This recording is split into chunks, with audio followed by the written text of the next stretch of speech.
We're going to try and find that piece of the puzzle. Long way from Melbourne. Speaking of bustling, we've got buskers everywhere. As far as I can see, he packed his stuff and he bailed. I'm rambling. I've left the building. Woo! Look in here.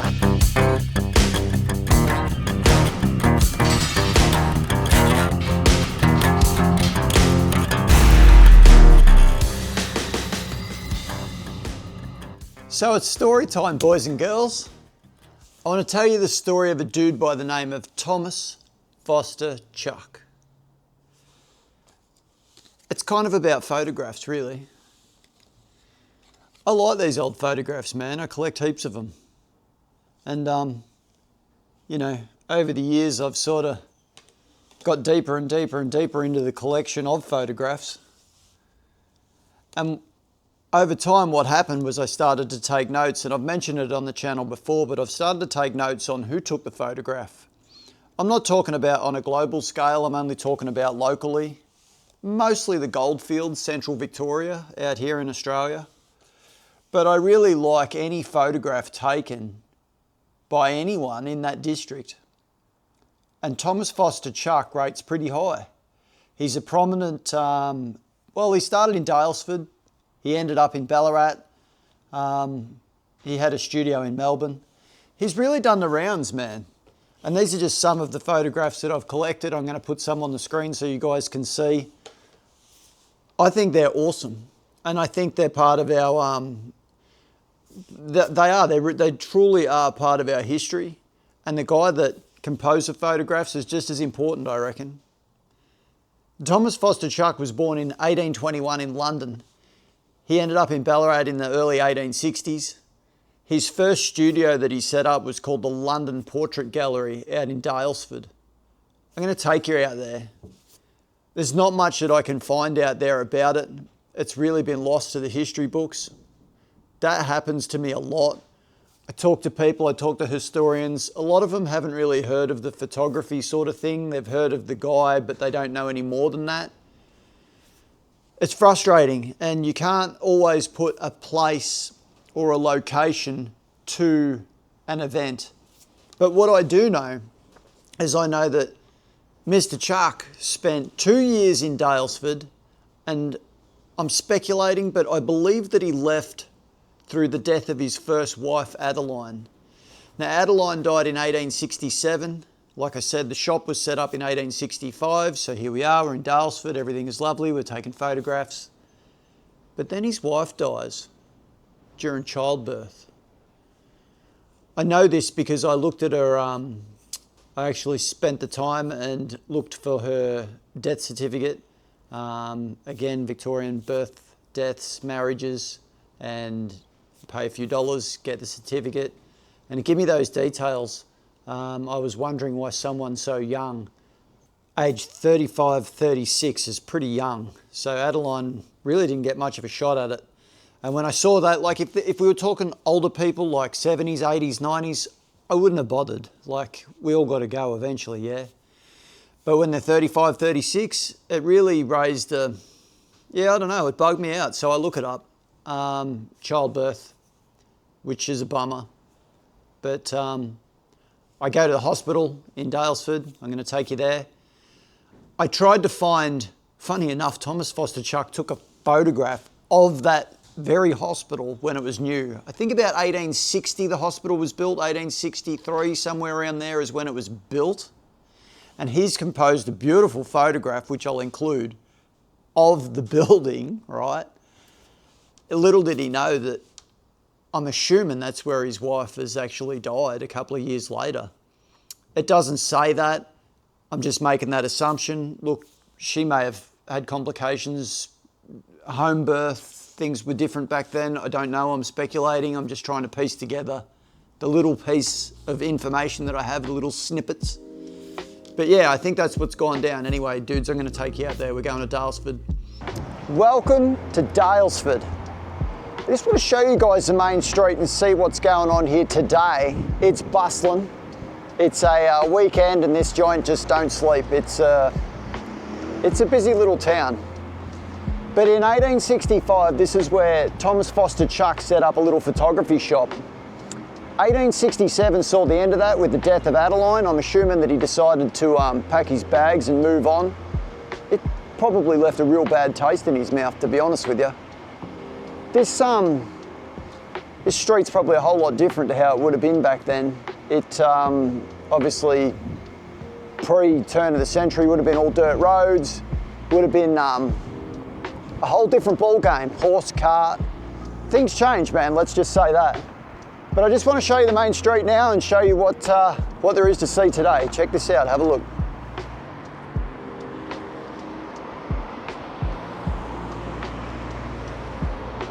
Somewhere out there was where the shop was. Might have been in a back street, might have been up here somewhere, I don't know. But somewhere out there was where it was, man.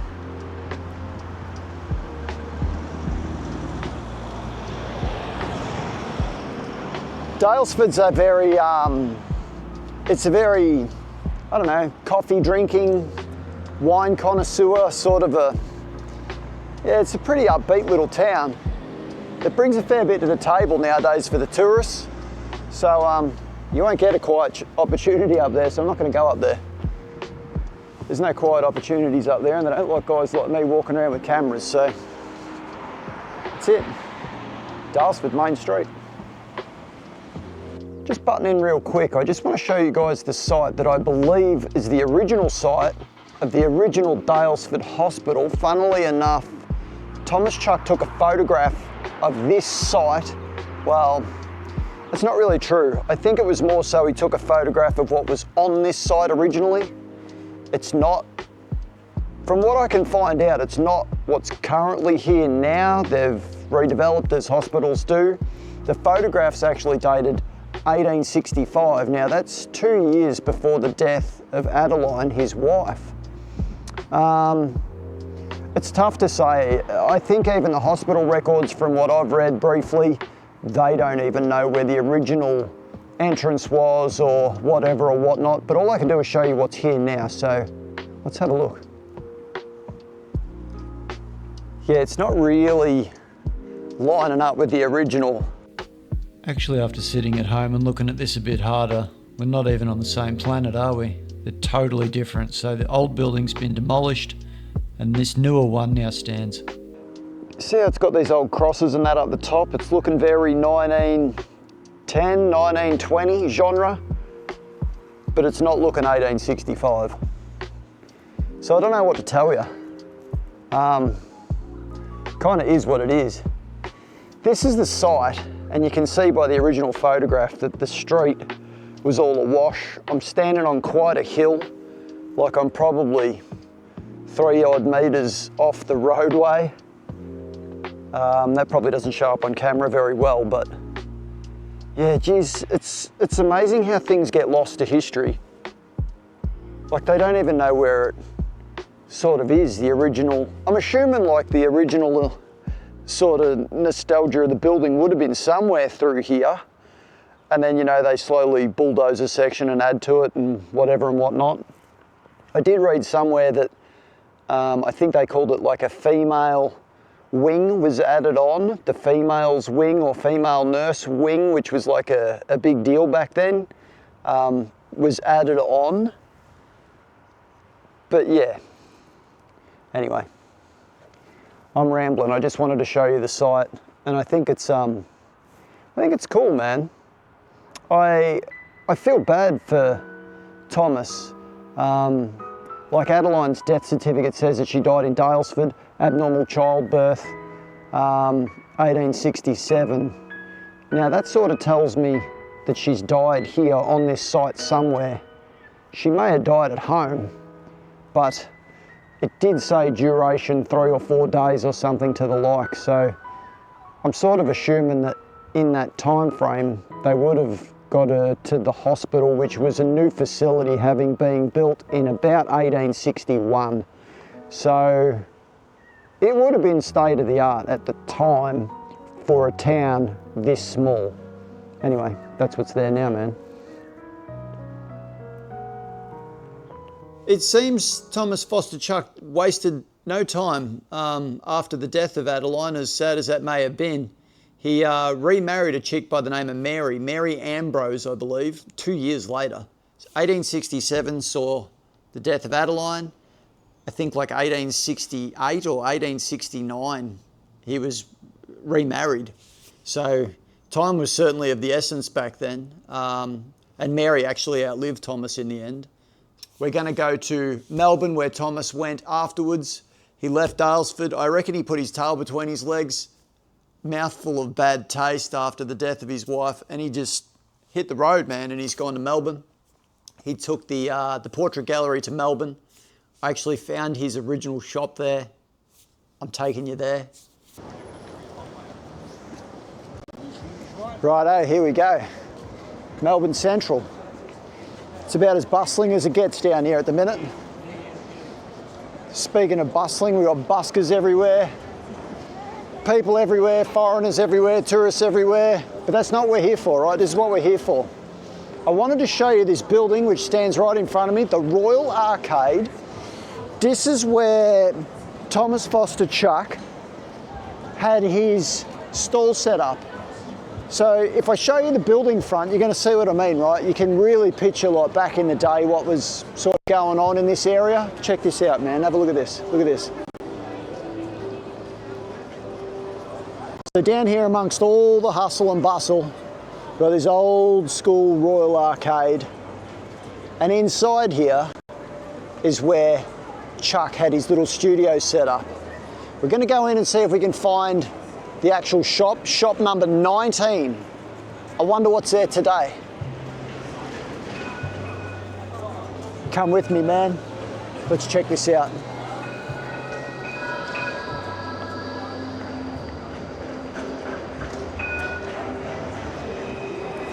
Woo, look in here.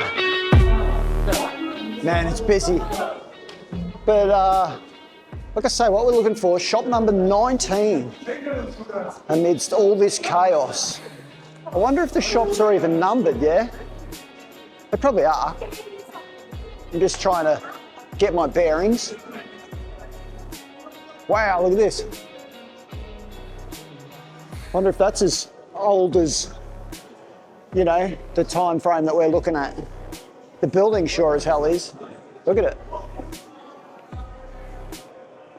That big Avery style ceiling up there. Yeah, it's crazy. The shops are all really tiny, and I can't, without starting to look them up, I'm gonna have to pick a shop and then look it up and try and get an address and do it that way, I think. Because I can't see a number. I can't see a number on anything. There's no way of really knowing. But I know we need shop number 19, so that's what I'm just going to persevere, and I'll find it. Trust me, I'll keep persevering and we'll find it. Come with me, we'll find it.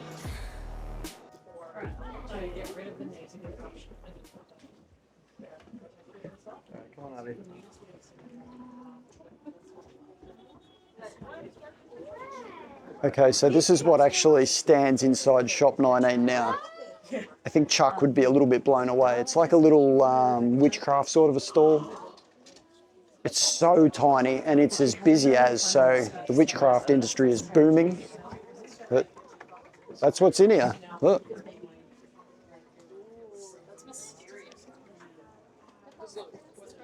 I feel like I need to get out.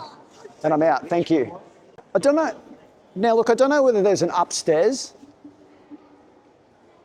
Like inside the shop, you could sort of see like a little bit of a jut out, like it looked like you could see where the staircase was. Maybe the retail section for photography was down the bottom and Thomas Chuck maybe up the top. That's where maybe he took his portraits, I don't know, I'm speculating.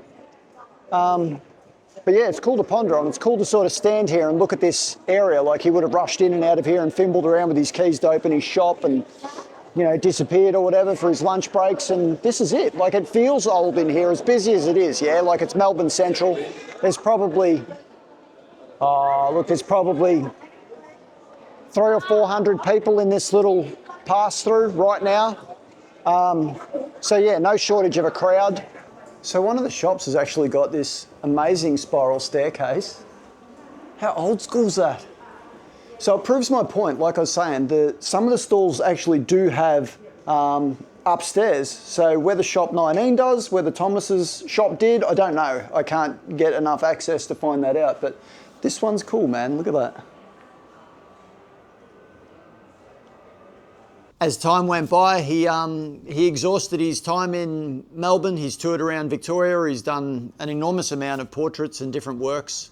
Yeah, this dude, man, he even composed this gigantic mosaic style photograph of all these little snippets of like little individual portraits, yeah? So it's like a big collage of all these photographs that he'd taken over a period of 3 years touring the goldfields here in central Victoria. And he called it something like the explorers and early colonists of Victoria. So it's the very first settlers. It's just random photographs that he'd taken on site on the goldfields of miners, reverends, doctors, nurses, just, you know, people of the early time. And he published that in like 1872 or something. So it's pretty cool what this dude did, man. Like, you know, these guys have got a real story. I reckon they would have been a real character. In 1882, Thomas Foster Chuck had his last shop in Ballarat. Well, as far as I can find from the history books anyway, that's the way it's starting to turn out. But 1882 saw him set up his last photography shop in Ballarat. Sturt Street, which is what appears to be the main street that runs through the centre of Ballarat, which is a original goldfields city, really. It's not even a town, it's a city in central Victoria out here in Australia.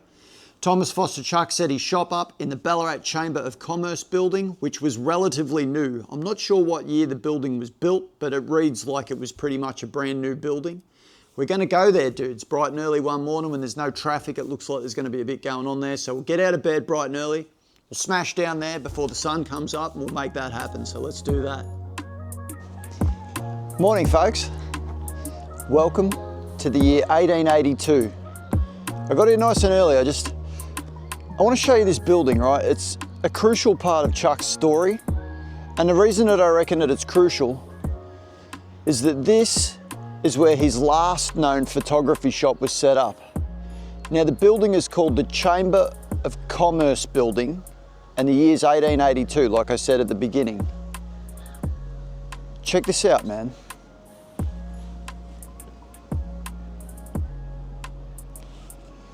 So the block is 40 to 46, that's the street number, and it solely is this yellow building here. This was the Ballarat Chamber of Commerce building.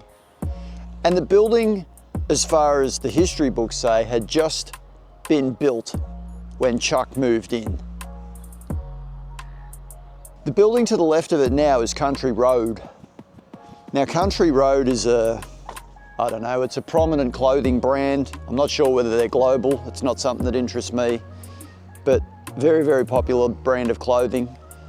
That clothing store has only just recently opened in this building, but back in 1882, this was the savings bank. And the building's changed a bit over the years. They've added a second story on. They've extended it to the right where these vents are. They've added a portico entry to it. There's been a lot of changes. Now, I'm going to include a photograph of how that was looking back in the day. But Chuck's building, the Chamber of Commerce building, I don't reckon that's changed at all. Like, I know the shop fronts and stuff have gone in and, you know, there's been a few minor changes or whatever. But I don't reckon it's changed much at all. Now, I don't know whether he had a stall like upstairs. I don't know whether he had a stall in one of these shop fronts downstairs. This one, which is now like a little jewelry store, this looks cool as. I don't know whether it was in there. It'd be nice if it was. It'd be nice if it was, because it's just got that look, hadn't it? You just see TF Chuck photography written on the front of it. But yeah, nah, I'm dreaming. It was probably one of the little rooms upstairs. I don't know how it was set up. I mean, now we've got two little jewelry stalls, hairdressers. It does say block number 40 was part of the commerce as well. I don't know, because up top it's looking more like a newsagent's. Back in the day, newsagent. And the building sort of looks totally separate. So I'm not going to go with that. I'm sort of calling this section of building here the original Ballarat Chamber of Commerce. I would have loved to have seen like an old bit of signage up there saying Ballarat Chamber of Commerce, but no, I can't see anything like that. But anyway, dudes, I just wanted to show you. I think it's a cool part of his story. Somewhere here, old matey Chuck had a photography shop, and his clients, some of the photographs that we can still look at now, the clients would have walked out here, proud as punch that they just had their portrait taken by TF Chuck. And right here on this very street, they would have walked out, got back on their horse, back into their cart, whatever was going on, walked back out. This is the main street, Sturt Street of Ballarat. So it's bustling, dude. Like this is the main city in the heart of the goldfields. Probably comparable to Bendigo, but yeah, this was where it was at. On the goldfields front, 1882. Yeah, this was where it was at. So yeah, I just got my portrait taken in here by my buddy Chuck. What do you reckon? Let's check out this savings bank a little bit, just while we're here. It's not Country Road. Country Road's a savings bank, mate. Look at it.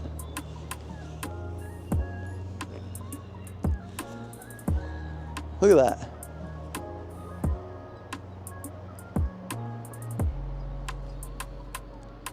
Beautiful savings bank. Now, tall and still, gentlemen. I even managed to find where the guy was living at the time of his death. I think I found that out through Trove or something like that. Like, you know, the newspaper Gazette extracts online.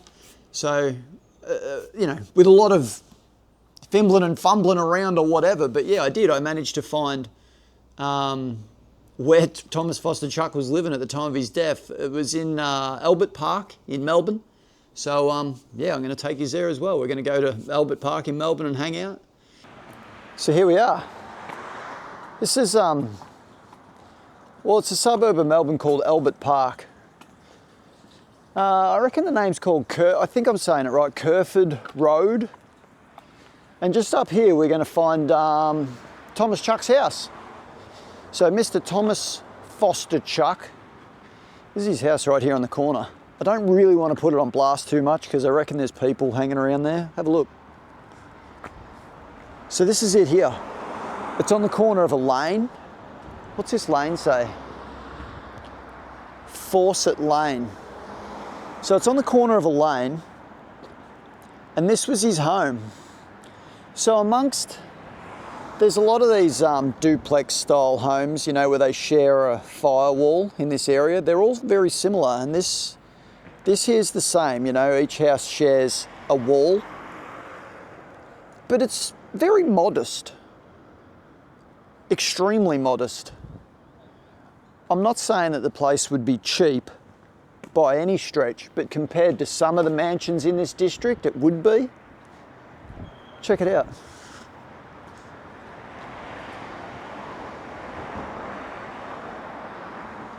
Yeah, like I say, it's very modest compared to, I don't know, I can't really give you an example.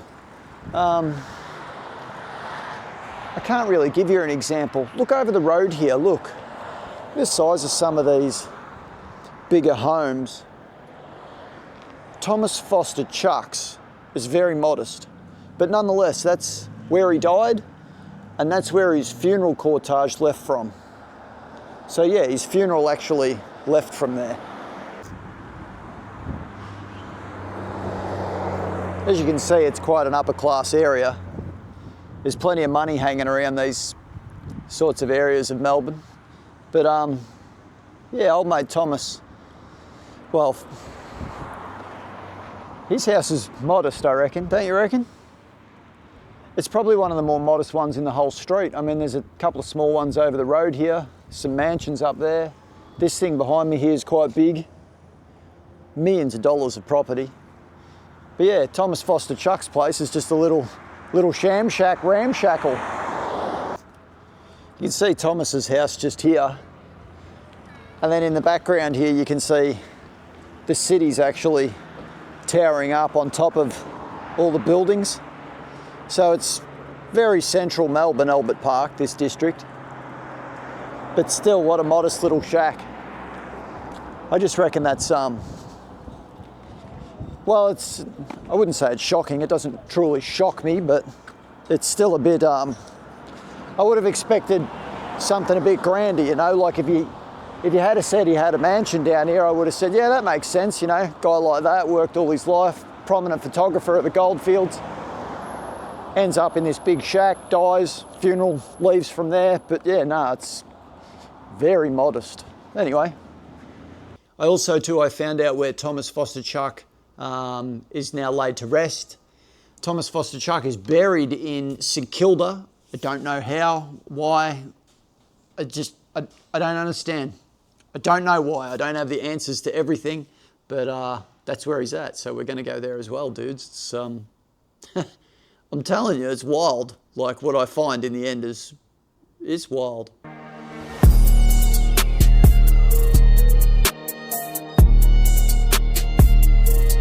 All right, here we go. St Kilda Cemetery, we're searching for Thomas Chuck and his two wives. Let's see what we can find. I know roughly where I'm looking. We need Church of England here, I believe, block C. Let's just head up there and see what we can find. Church of England, block C. That's what I'm going after, man. I'm heading up here. Interesting the way it all came about for Mr. Chuck to end up here. I'm not sure, to be honest, I'm not sure how that came about. But here's what I've pieced together. What I've pieced together is that Adeline, his first wife, who passed away in Daylesford during childbirth, she, without going too far down her rabbit hole, but she must have had something to do with St Kilda. So her parents she was only 36, yeah? So her parents, or there was obviously somebody else very influential in her life that brought her to St Kilda. Chuck obviously had no say, minimal to no say, as to her being buried here. Because it just seems a little bit odd. Like, she passed away in Daylesford, which is a long way from here. Thomas Chuck had photography shops and things set up in Daylesford. You know, he had a bit going on in Daylesford, yeah?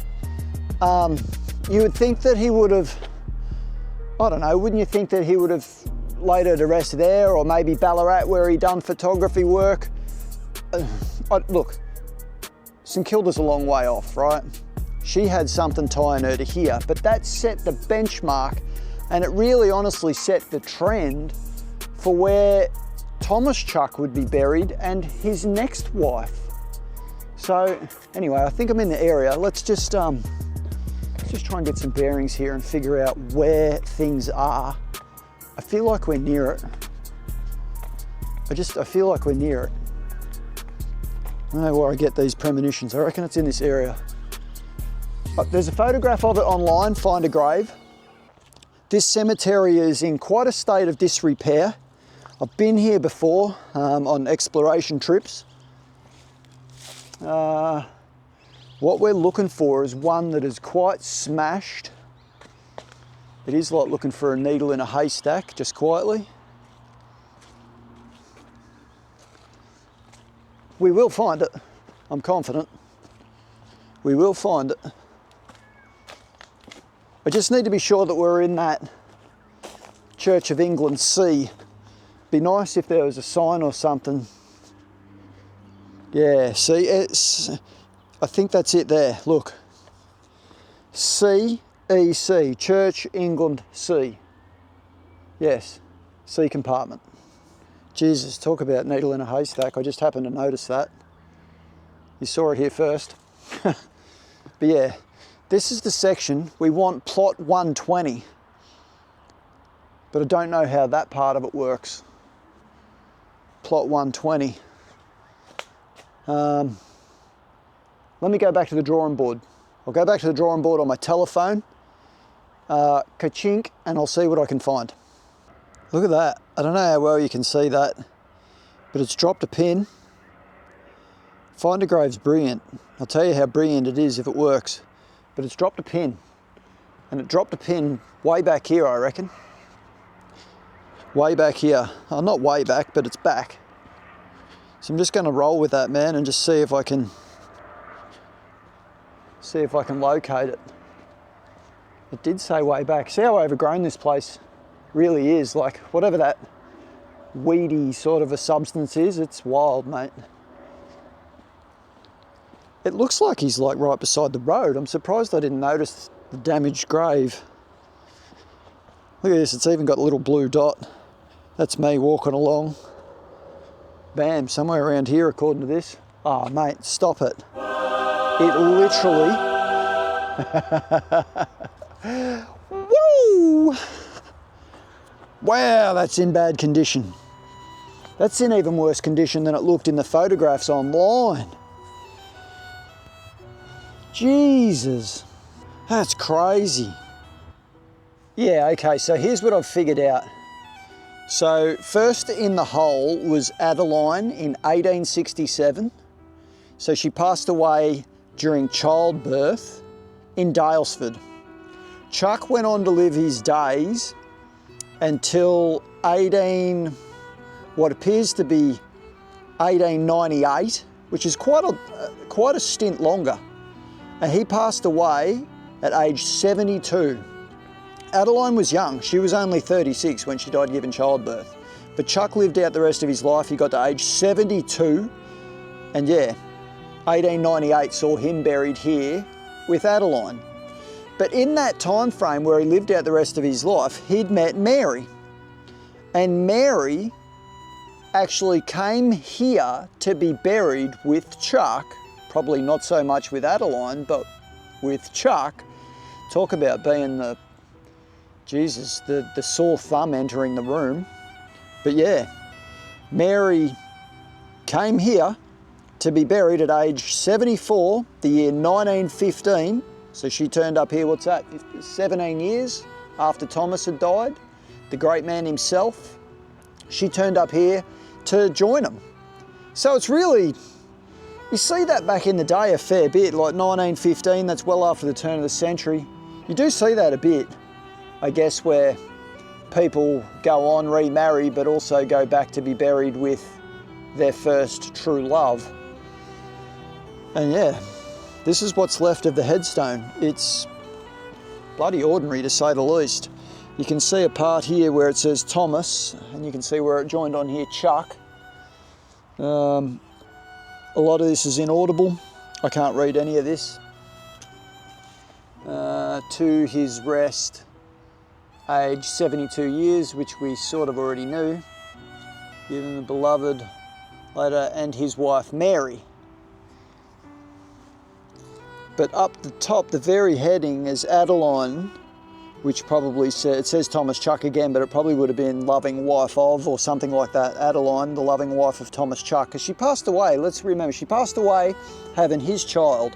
So very, very, very traumatic time for all involved, but Mary was nowhere to be seen. Well, we're assuming, unless he was some kind of player, but we're assuming that Mary was nowhere to be seen. She wasn't even in the equation at this stage. Yeah, Thomas had gone on, met Mary.